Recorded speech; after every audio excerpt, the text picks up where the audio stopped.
Miss Peregrine's Home for Peculiar Children is a fantasy film directed by Tim Burton.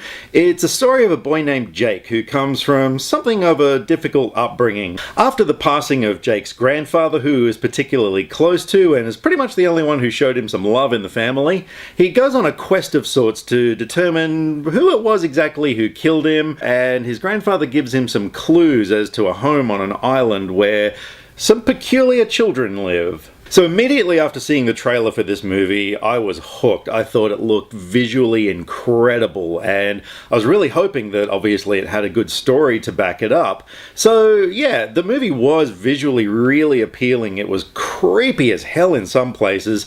This is definitely not something for kids. I wouldn't recommend taking little kids to see it because there's some pretty disturbing stuff going on in this flick. But the movie really smacked of the typical Tim Burton kind of flavor. You know, it had like the really bizarre, strange, twisted stuff that we're so used to seeing from his movies. You right there, cat? That's my cat.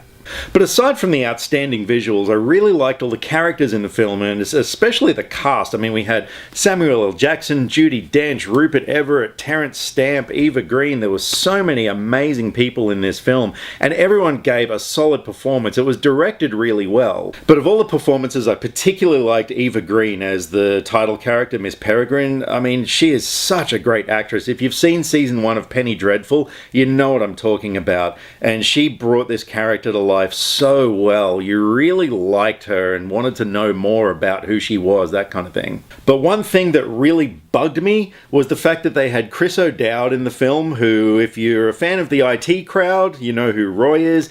And, you know, this guy has one of the most amazing voices and accents in all of film and television. Hello, IT? Have you tried turning it off and on again? Just listening to the guy cracks me up. And in this film, he played an American character. And so it was really bizarre, you know, not seeing or not hearing his iconic voice coming out of him, and it just kind of bugged me, you know. Like, if you're putting Chris O'Dowd in a movie, make him a funny Irishman, don't turn him into an American. So we had great characters, good performances, amazing visuals. So where did this movie go wrong? Above everything in a movie, you need a solid story, and unfortunately this movie did not have it at all. The script was written by Jane Goldman, who is an amazing screenwriter. I mean, she wrote Kingsman: The Secret Service, which was my second favorite movie last year, next to The Force Awakens, but I don't know, something went wrong in this movie because it was not at all engaging. The whole movie, I don't know, it just kind of flatlined. Like, it wasn't totally boring as such, but it just wasn't very compelling. And, you know, by the time you find out exactly what the villains' motives are and what they're capable of, that kind of thing, like, I had a look and it was an hour and a quarter into the film. And that's not good. You know, you got to kind of establish what the threat is early on so you actually have some kind of conflict going on in your movie.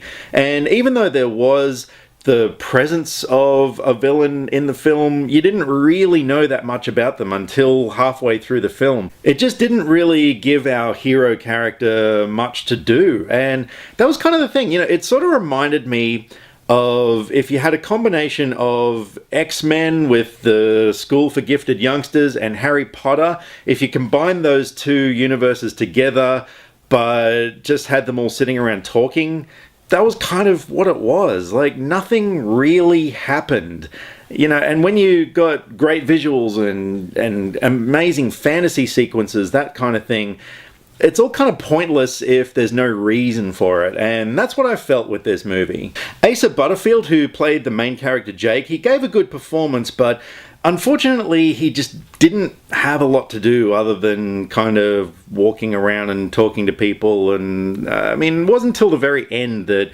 he was kind of proactive and had something to do. And that didn't make for very interesting viewing. All the children, you know, I mean, with their powers, that kind of thing, they were really interesting, but just not really enough to, you know, keep it that entertaining throughout the whole runtime. And I guess one other thing that bugged me was that by the end of the movie, it sort of felt like there were a lot of loose threads that weren't resolved, particularly because when we meet Jake and we learn that his father or his parents, were kind of neglecting him a bit, and his father wasn't really showing him a lot of love, that kind of stuff. I kind of thought that towards the end of the movie there would be a resolution with that, where the dad realizes that he loves his son and needs to show him more love, and they live happily ever after, that kind of thing. But we never got that, and I just felt the ending was really dissatisfying in a way. So overall, while the film did have some merit, it's definitely not the sort of thing I'd see again. It was most definitely a case of style over substance, and I'm going to give Miss Peregrine's Home for Peculiar Children a 5.5 out of 10.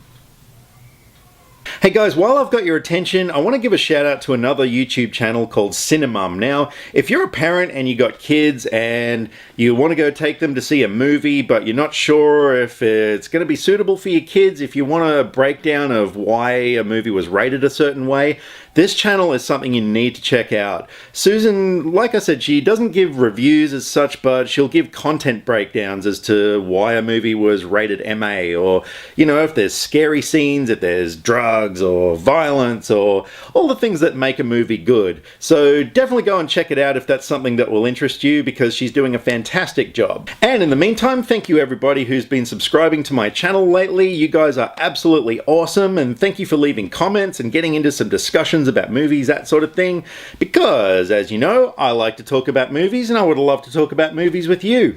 See you soon. Click subscribe to stay up to date with all the latest movie reviews. Skynet will be taking over any day now, so what have you got to lose? Nyah.